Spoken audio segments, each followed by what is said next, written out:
Hey you! Yes, you, watching this video. Do you want to own a piece of Scribbler? Only not a lock of hair or blood or flesh or anything else that will get you in trouble with the law? Well, now you can, with t-shirts, hoodies, tote bags and mugs featuring Obab Scribbler at her Teespring store. You know you want to. I shall now stop talking in third person and send you on to the video. Be lovely to each other and enjoy the show!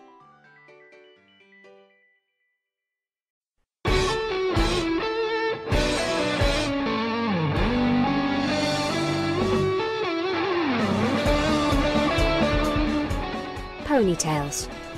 Read by Scribbler.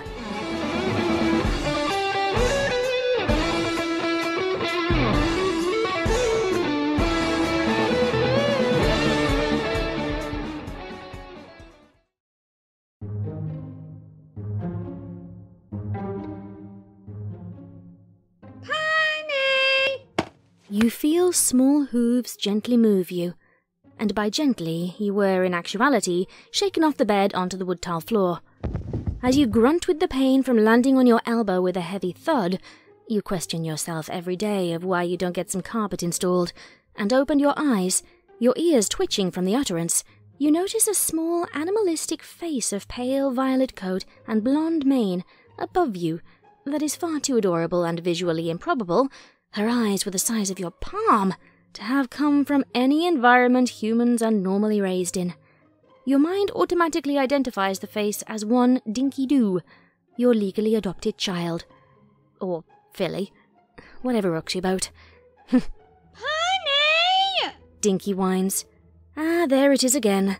Now, the thing about translating equestrian at the bare beginning moment of consciousness is that your brain will allow the words to flow through your head from one ear to another with no sort of understanding whatsoever of what any equine would have said, even your beloved Ditzy Doo. Well, at least human brains do that. You always wake up these days wondering if whatever all that had happened to you recently was just a dream, and that it could easily transform into a nightmare if you had merely forgotten one morning how to speak and listen in equestrian with full comprehension.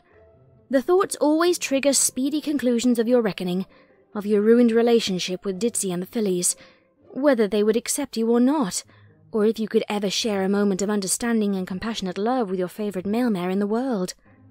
Then your brain, the evil little spawn of the Tartarus that it is, fools you with a psych and gifts you with your recovered knowledge after the morning startup hindrance, as your IQ literally decreases to around 60 in the morning, and gives you back your abilities after laughing at your expense with its tiny, folded imaginary mouth. You decided a long time ago that your brain was, and still is, a complete prick. So now, after a few seconds of conscious boot-up, your brain just now begins to easily and fluently translate the equestrian phrase that your adorable Dinky has just said to you. Ah, now, the funny thing about the phrase pony is that it could mean anything from mother or father to protector or even guardian.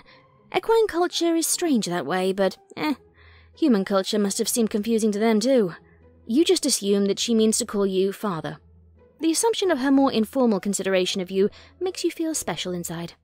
You respond with a quick, "What's wrong, Dinky?" in the equine's native tongue. Dinky urgently blurts, You have to get up right now! You exhale slowly and blink your half-open eyes. Dinky, can't you wake me up later? It's too early for this. You stare longingly back at the bed. A few moments ago you were laying upon it with its other occupant. You felt like you were sleeping on a magical cloud, partially because you actually were, and no, you didn't consider anything on this planet as magic, really. You know that it might as well be, what with all the infinitesimal variables that the military scientists here nerdgasm over, like interaction of marginal gravitational constants, Higgs boson particles, dark matter, neutrinos, subatomic black hole anomalies, or whatever other scientifically obscure concepts they can start pulling out of nowhere. But it is far, far easier just to put all the strangeness of Equestria under the all-telling title of magic. Because it really is, by the mere sight of it, or feel. Because that cloud bed imported from Los Pegasus really is magical. It's just one of those things you have to touch to believe. Dinky retorts at your laziness, ironically since you mostly do that to her. It's 6:40! You weren't there in the morning to make us breakfast or wake up Mom! You curse under your breath, in English. There are fillies around, mind you. and gape emptily at the alarm clock on the nightstand next to you. Your limbs don't respond to the mental commands to raise themselves from the floor. It reads 6:41 a.m. The alarm was supposed to go off for you at 5 a.m. So what the hell went wrong?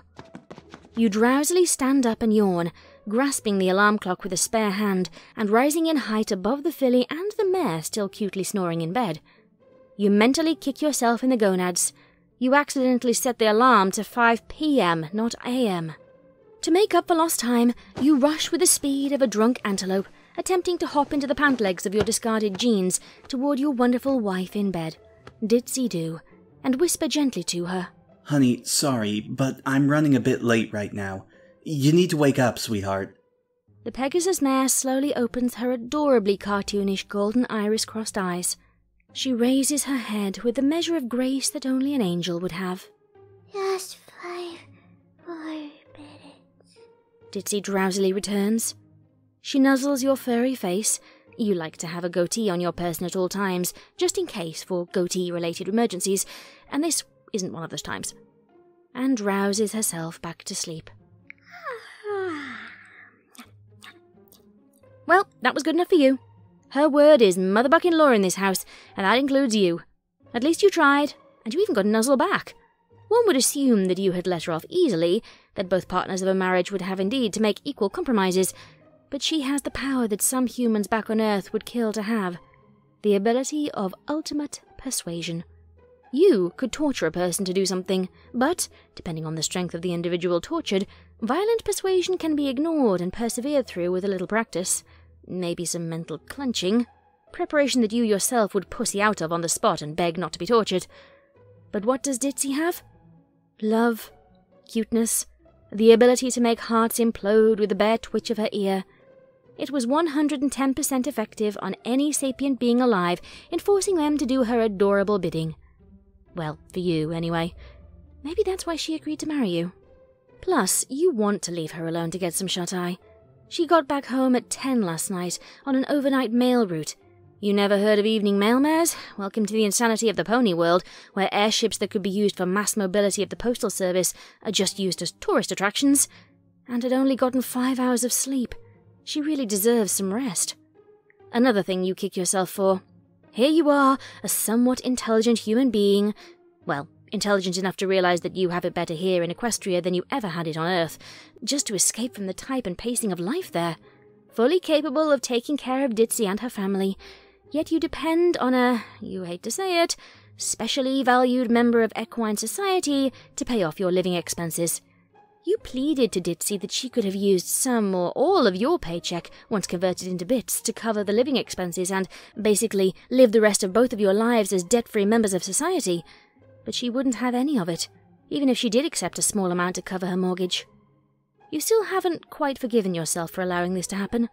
This is your mare you're talking about, your very special somepony. You can't stand by relaxing while you have her do the dirty work. You swore an oath to look after each other and share each other's burdens, until sickness, death, or divorce destroys your marriage and scars you both mentally for life. And by Celestia, you're going to keep it. And you tried every way possible to help her. You became the official father/foal sitter/agony aunt of her foals, who you painfully discovered were not her biological foals, but adoptions, an epiphany that explained how they were unicorn foals of a Pegasus mother. Packed their school lunches, prepared their meals, and when you weren't working, you gave Ditzy the occasional wing massage or a small romantic escapade whenever she got back home. Rose petals on the flooring, dinner for two, cuddling during movie night, until one of them falls asleep in the other's arms. You know, the usual. It was all you could do, really, unless one of your family is in need of an organ donor, to which you would gladly donate any of your organs. Even though human and equine anatomy aren't compatible in any way, you considered yourself dedicated enough to do at least that for them. They gave you everything, after all. Their food, a roof over your head, their love and support. It's the least you could do. With that determination in mind, you marched down the hall and staircase of the lovely thatched-roof home, as it quite reminded you of certain Pennsylvanian Dutch themes, tripped down the stairs while you got distracted by the qualities of the house, almost suffered a concussion from the graceful landing off of said stairs, and pushed your sleep-deprived body into the kitchen, where all human males belong. You instinctively pull out 2 frying pans, some oil, 5 eggs out of the refrigerator, some of your special sausages, of the turkey variety, which you doubted very much was even turkey, more like a mixture of chicken and some fish, just so the foals wouldn't give you that certain look of disgust, and some hay bacon. You heat up the stove while using your icy cold toes of one leg to open up the lower cabinets holding the lunch bags. You fish out 2 of the dull brown paper bags and begin to place an abundance of fruit and some vegetables that you, as a human, would prefer as finger food, like carrot sticks or celery. You place 2 water bottles, a pair of juice boxes. You remember distinctly that Sparkler prefers strong grape, while Dinky loves apple, and pre-prepared apple butter and jelly sandwiches from the fridge that you made the night earlier into the lunch bags, and roll up the openings to both of them. You proceed to, while flipping the sizzling eggs and hay bacon on one frying pan and your sausages in another, label the lunch bags with marker of their respective owners. You prepare to set the table as you set the lunches on the counter above the filly saddlebags. After a couple of minutes, without even realizing that you've done anything, your memory already blurring together your daily automatic routine, on the table appeared sets of plates, each containing fair portions of scrambled eggs and slightly burnt but crispy hay bacon strips, and glasses filled to the brim with milk and orange juice. And apparently you already decided to dish out the silverware, what with the sudden appearance of knives and forks that you have no memory of setting out. And you have no idea what happened to the cooked sausages. You'll find them somewhere. It's all routine, except for the case of the missing turkey links. That one is going to remain an unresolved investigation by Detective Yu. All muscle memory. And so is the nightmare that is about to follow. Down the hallway, the sound of a hoof pounding on a wooden door echoes, followed by a scream. Sparkler, open the door! I need to use the bathroom! The mare inside replies, You'll get to use it when I finish, Dinky. Why don't you get started on breakfast? But you always use up all the hot... Hey, kiddo. What's going on? Sparkler's being a flankhead, and she won't unlock the bathroom door so I could use it with her. You sigh. Here we go. You say sternly, yet softly into the door, the millionth time that you've probably said it in your life, or more likely this year alone. Sparkler, can you please open this door so your sister can use it with you? No! Can a mare have some privacy in this house? Sparkler complains inside the lavatory. Dinky Doo objects, giving you the puppy dog eyes. See what I mean? She gets so grouchy in the mornings. Dad, can't you use your awesome hands and rip the handle off or something? You chuckle instantly, but stop yourself. She is quite serious. You can tell that Ditzy's innocent yet somehow unaware sense of humour has been parroted by at least one of her fillies. You respond warmly with an attempt at some humour. I can't do that, Dinky. I'm sorry, but I'm pretty sure foal abuse isn't taken lightly by domestic courts anymore. Dinky Doo downcasts her eyes and slowly decides to trot to the dining room in defeat. Oh, come on, she didn't even laugh at your joke. This just got serious. You bite your lower lip, feeling your morning becoming proportionally melancholy with your young filly's own sense of depression. You suddenly offer, But want to use mine and your mama's bathroom instead? Like a grown-up pony? I'm sure it's way better than that dumb old filly's bathroom. You're suddenly tackled by Dinky. Thank you. You're the bestest dad ever. The young filly, as swift as her emotional fluidity, runs off in the direction of the other bathroom, leaving you feeling both loved and bewildered. She quickly returns. Dad? You coolly get up, dust yourself, and walk up to the hallway cabinet, where you keep the spare toothbrushes. You rip off the plastic and carbonated package of the Blue Foal soft bristle brush and hand the oral tool to the young filly. She grips the brush with her teeth. Thanks, Dad. No problem, kiddo. You sigh and give a tired smile as you watch her trot again down the hall. You go back to the kitchen to set up Ditzy's meal. Upon your return to the kitchen, your stomach roars, demanding payment like the ungrateful landlord it is. But you force yourself to calm down. The decision of removal and immediate curb stomping, in that order, of one's stomach would sort of be quite akin to suicide in Equestria, as with any sane society in the existence of the universe. Thus you continue your search for the missing turkey sausages, as you were pretty sure that you took them off the pan to Qhoul. The last time you saw them was on the counter, where you also put the hay bacon at. Therefore, by rules of deduction, the sausages are obviously by the hay bacon. You turn to the table, saliva gathering in your mouth at the delightful thought of your first taste of meat in months, until you are suddenly, and quite impudently, rescheduled to a seat on a 3 a.m. train from a railway company called Disappointment.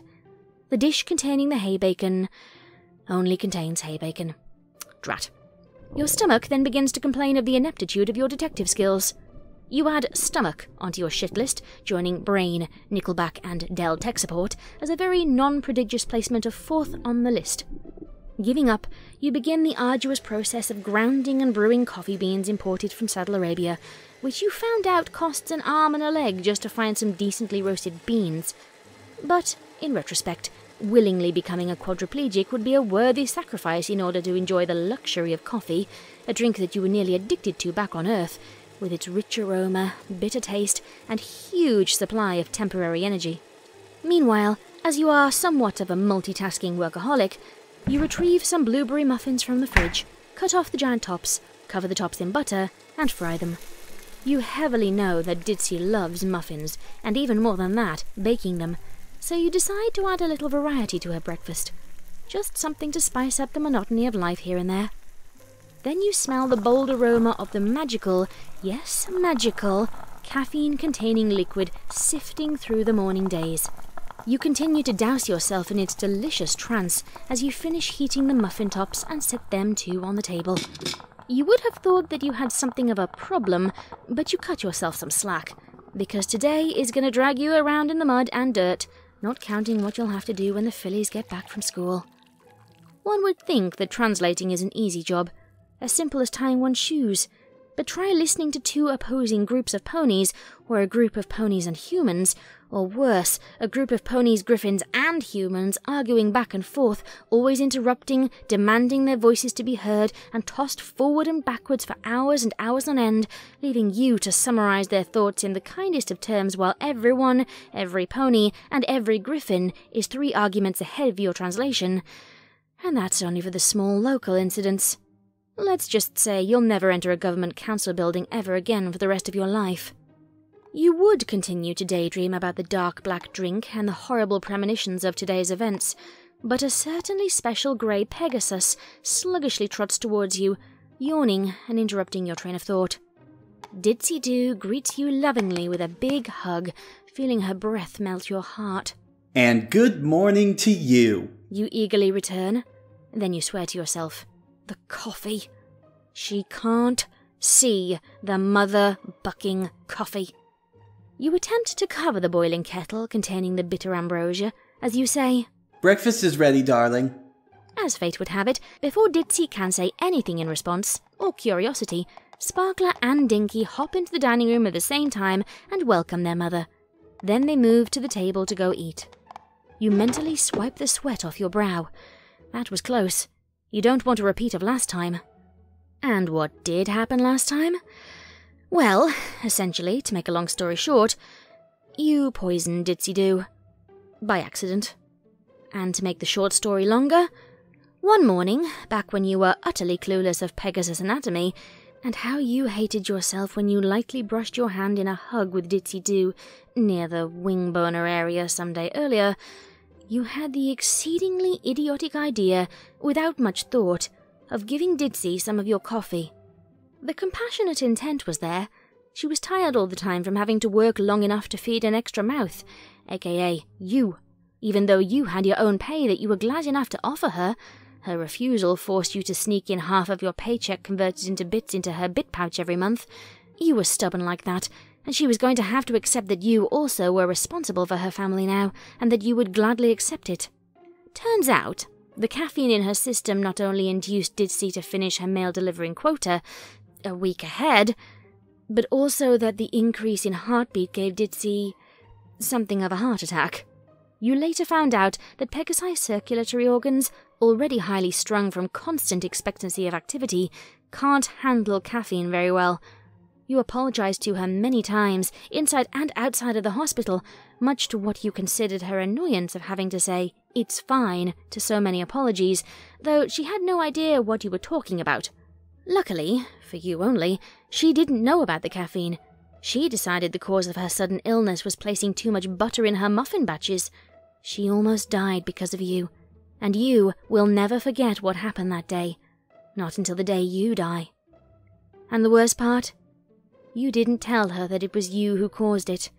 You were afraid of what she would think, of what she would see every time she saw you next to her, of how she would consider you with hatred instead of love and a measure of closeness. It was an accident. You didn't know. But it was still your fault. Ew! Dad! What were you trying to do? Sparkler cries out, slashing apart your thoughts of guilt with her voice. She edges toward you her cup containing orange juice, showing the tips of still lukewarm turkey and partially fish sausages inside. There they were. Crap. Sorry, Sparkler. You wince in apology. You quickly take the cup from her, dumping the contaminated juice, fishing out your meal portion of protein — you've never liked eggs from here — and give Sparkler a new glass. Sparkler gives you an odd look. There is a mix of anger and some strange resemblance to alienated fear. She was somewhat less accepting of you as a suitor to her mum, but you couldn't blame her. How would anyone really react if an alien appeared out of the blue, became a tenant of your home, which was part of an area that was officially a portion of the human FOB in equine territory, and basically hit on your mother? You wouldn't take it too well, would you? You give her a sad smile in an attempt to disarm the situation, but it fails. You don't feel the least bit happy for the rest of the breakfast. When the family has finished and the fillies gathered up their saddlebags for school, you help acquire the last requests of Ditzy's foals, like changes of food selection for the lunch and such. Turns out, Sparkler actually hates grape juice. Dinky eagerly awaits her journey to school, and while Sparkler is still getting ready, she trots forward to the front door and hops about, waiting for the slow grown-ups to catch up to her pace of preparation. You catch her smile and smirk back. She still loves you, even though you woke up late. Sparkler stares at you, midway through the wake of the signalling between the ends of the house. Did you really do that on purpose? You know, because of how I acted in the morning today? She asks all of a sudden. You turn to her. What makes you say that? And, by the way, the whole placing meat in your drink thing, it was an honest to Celestia accident. I swear it. I need to start paying attention more. You always seem to distance yourself away from me, even after you and Mom got hitched, so to speak. Sparkler laments. Funny. I always thought you hated me. You never gave me as much attention to me as you've done to Dinky. You consider the notion. You do have a habit of being less friendly to Sparkler, albeit your actual acceptance of every pony in the area as your own. Well, she's still a filly. Dinky needs some pony to watch out for her as she grows. You sigh. Hopefully you don't screw this up. Sparkler, you're almost a full-grown mare. If I haven't made this clear enough, then buck me in the face right here, right now, because I probably deserve it. You inhale deeply, preparing yourself for whatever response you're going to get. I love you, Dinky, and your mother very much. Don't think that I have favorites, because I really don't. Don't think that I'm the evil stepfather that has the sole purpose of ruining your life. I'm just trying to adapt to this as fast as possible. I'm here for you, always. You should know this by now. How many times have I helped you in a jam so far? If you need anything, just tell me. Please. And if I don't listen, break a few of my limbs. I deserve it. Alright? Sparkler nods. Look, I'm sorry for any misunderstandings we've had, and that I was the one who probably caused them all, but can we start over? I'm sorry for neglecting you in the past. You were a teenager, and teenagers need their space. But don't ever think that you're isolated in society, or in life even. Because, you know, I'm the only human in this town, so I should know a thing or two about isolation. You smile, earning you, finally, a grin from her. You hold out your hand, confidently pressing for a more agreeable future, and she accepts with a warm hoof bump. The both of you follow Dinky to the door, and as you open it, you say to Sparkler, This isn't a bad time to ask for another favor, is it? Why do you ask, Dad? Huh, she actually said it with feeling. Nice progression there. You immediately retort, Look out for Dinky, please. I know I should be doing this myself, but the workload I have this week, month, year is insane, along with your mother's. So... Sparkler holds up a hoof to signal you cease your request. I know. I always do. You warmly smile as you hug her. Stay safe, alright? I should say Sparkler the same says, to you. Remember when you got shot in the ass? Goodbye, Sparkler. Goodbye, Dinky. You interrupt, followed by the breaking of the hug. Sparkler laughs at your social uncomfortableness, and as she walks toward her sister down the road to school, she turns her head and sticks out her tongue in an act of rebellion. You wave back and slowly shut the door. You head back into the kitchen where the two greatest things in the world wait. Ditzy Doo and coffee. Exactly in that order. And when you enter the room, you see her sniffing at wonder in the air. The bold aroma. The coffee boiling in the kettle. Ditzy asks, Do you know what that smell is? You shift your body in front of the stovetop. You tried your best to avoid all subjects about the caffeine-infused drink, and to hide the beans strategically around the house where you knew no pony would ever find them. Ever since that incident, you've treated it like poison. But on days like these, it's more of a blessing than a curse. Your dear Ditzy Doo floats up to your eye level and looks at you, and tries to sneak a peek at whatever is behind you. Are you keeping something from me? You slowly let out a sigh. You have to tell her.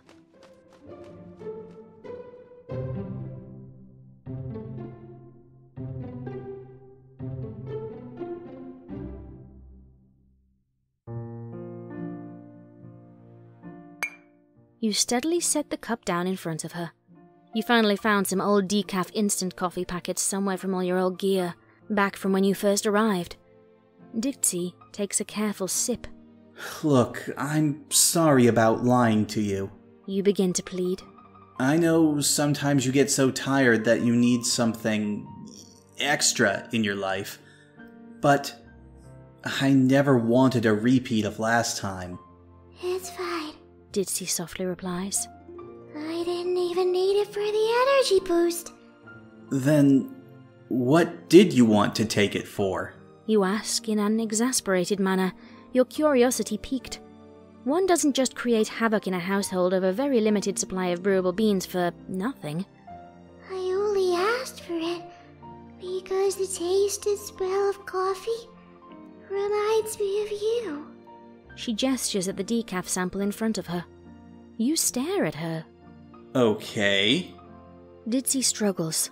No, let me explain. You always had that smell on you when you first came here. Whenever I saw you, you had the scent of coffee on your clothes or your breath. And even after everything that happened, you know, with the caffeine incident.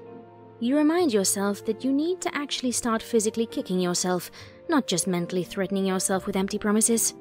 I haven't grown tired of it. It reminds me of you. Always. My special somepony. And it reminds whenever I smell it roasting in the air, wherever I am, that you'll always be there for me. Forever and ever. Ditzy innocently smiles. You are astounded, to say the least. Your relationship with Ditzy Doo, though you love her very much, has never really reached the lovey-dovey, cheesy sentiment phase. She would say the silliest things sometimes that were just adorable, but she never exactly expressed her feelings in a deep, philosophical manner like now. And she does something next that completely surprises you. In midair, she grasps your head with her forehooves and presses her chops onto your lips, instinctively giving a light suction. She kisses you. She quickly withdraws, a faint result of embarrassment of the sanguine blush variety spreading across her cheeks, and blurts to you, I'll try to get home early this time. Have a good day, Muffin. She rushes out the door, already extremely late, and begins her day of sorting and delivering packages from an impersonal manifest. As the door slams shut lightly, you find yourself alone in the house, frozen in your tracks by that act of passion from your dear Ditzy Doo. You find yourself repeating in your mind that she kissed you. She kissed you. Her taste still lingers in your mouth, tinged with details of her breakfast. You have no words to describe your shock and happiness. She hasn't done that since your wedding day. Ponies aren't big on kissing. Instead, nuzzling and basic falling around were their forms of physical endearment. Things that humans would always want to take to the next level and basically do things that wouldn't normally go on between an evolved primate and an equine, or at least anything legal in most countries back on Earth. Yes, that was a big issue. Sexual gratification, intercourse, copulation with other species, just whatever. Funny thing was that you never talked to Ditzy about it, even during consideration of marriage. It was always taboo around Equestria, really, and you got the feeling that she would never look at you the same way ever again if you really told her what you, at first, wanted to do with her. Those moments of infatuation in which your mind begins to flutter away in thoughts and dreams, whether you personally want to see them or not, made you nervous around her, like you feared that she could look into your mind or your dreams and see the primal horror that lies within. But now, after everything, you never really have that sexual urge anymore. Sure, you've participated in some tummy wubs or raspberries to the stomach, but anything past those in romantic intensity never happens. You've made sure they never did. She knows what you think of her and what she thinks of you, so what's the point, really? Whenever you're near her, you feel everything around you melting away. Everything you were and once were, your needs and wants, are never more for the moment. You feel as though the two of you are alone in your own bubble dimension, away from everything else in the universe. Isn't that the point of a relationship? To find happiness, not just to shag everything that lives and breathes, as one's primal instinct dictates, or at least indirectly suggests. You don't feel like shifting your mood to the Freudian side of things today. So you could say kissing is rarely done in pony relationships, but the sheer rarity of it makes it the most intimate ritual of a courtship. And you know this. You suddenly feel motivated, stronger, more powerful than anything in the world.